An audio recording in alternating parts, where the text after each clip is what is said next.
শেখ হাসিনা আসবে, বাংলাদেশ আসবে, শেখ হাসিনা আসবে, বাংলাদেশ আসবে, জয় বাংলা, জয় বাংলা।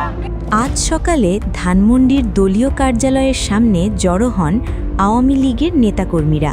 নির্ধারিত সময়েই দলীয় পতাকা উত্তোলন করা হয়। এই সময় সংক্ষিপ্ত বক্তব্যে নেতারা বলেন, গণতন্ত্র ও সাংবিধানিক রাজনীতির ধারাবাহিকতা রক্ষার প্রতীক হিসেবেই এই কর্মসূচি পালন করা হয়েছে। কার্যালয় ঘিরে অতিরিক্ত পুলিশ মোতায়েন করা হয়। আইন শৃঙ্খলা বাহিনীর পক্ষ থেকে জানানো হয়, পরিস্থিতি শান্তিপূর্ণ রাখতে প্রয়োজনীয় সব ব্যবস্থা নেওয়া হয়েছে।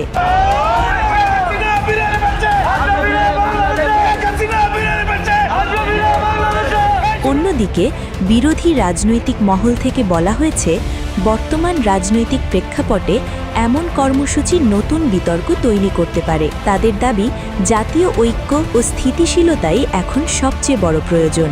রাজনৈতিক বিশ্লেষকরা মনে করছেন, এই পতাকা উত্তোলন কেবল একটি আনুষ্ঠানিক কর্মসূচি নয়, বরং এটি চলমান রাজনৈতিক সমীকরণে একটি বার্তা বহন করছে। সামনে সম্ভাব্য রাজনৈতিক কর্মসূচি ও সংলাপের প্রেক্ষাপটে এই ঘটনা কতটা প্রভাব ফেলবে, সেটাই এখন দেখার বিষয়।